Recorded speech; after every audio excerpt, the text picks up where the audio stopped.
అమరావతి రాజధాని పునర్నిర్మాణ పనులు చురుగ్గా జరుగుతున్నాయి. అంతర్జాతీయ ప్రమాణాలతో 24 గంటల పాటు పనులు కొనసాగుతుండడం విశేషం.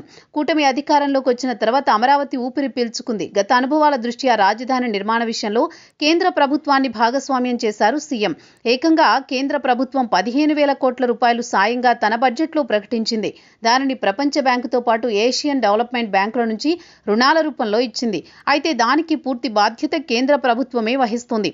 కానీ అమరావతి రాజధాని నిర్మాణ పనులు జరుగుతున్న క్రమంలో ఆ 15,000 కోట్ల రూపాయలు విడుదలవుతూ వస్తాయి. తొలి విడతలో పెద్ద మొత్తంలో నిధులు మంజూరు చేసింది ప్రపంచ బ్యాంకు. పనులు సంతృప్తికరంగా జరుగుతుండటంతో ఇప్పుడు డిసెంబర్లో మరో 2,000 కోట్ల రూపాయలు విడుదలకు గ్రీన్ సిగ్నల్ ఇచ్చింది. 2014లో అందరి అభిప్రాయంతో అమరావతి రాజధానిగా ప్రకటించారు బాబు. అప్పటి విపక్ష నేత జగన్ సైతం అమరావతిని ఆహ్వానించారు. మరింత భూమి సమీకరించాలని కూడా సలహా ఇచ్చారు. అయితే అప్పట్లో విభజనతో ఇబ్బంది పడుతున్న ఏపీకి ఇప్పటి మాదిరిగా సహకారం మాత్రం కేంద్రం నుంచి అందలేదు. ఈ తరుణంలో అప్పటి రాష్ట్ర ప్రభుత్వం ప్రపంచ బ్యాంకు సాయానికి తలుపు తట్టింది.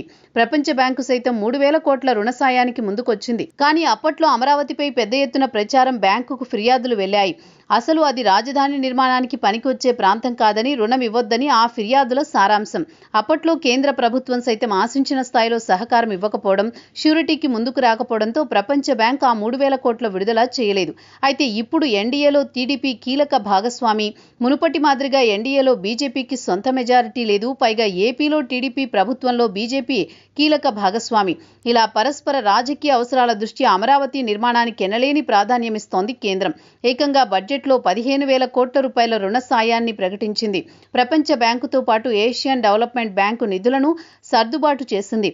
అయితే అవి నిధులు కాదని, రుణాలని విపక్షం గగ్గోలు పెట్టింది. అయితే దీనిపై కేంద్రం ఫుల్ క్లారిటీ ఇచ్చింది. అది సాయం మాత్రమే అని, రుణం బాధ్యత కేంద్రానిది అని స్పష్టం చేసింది. అప్పటి నుంచి వైసీపీ పార్టీకి చిక్కులో పడింది. అయితే అమరావతి రాజధాని నిర్మాణ పనులు చూసి నిధులు మంజూరు చేస్తున్న ప్రపంచ బ్యాంక్, ఏషియన్ డెవలప్మెంట్ బ్యాంక్ ప్రతినిధులు సంతృప్తి వ్యక్తం చేస్తున్నారు.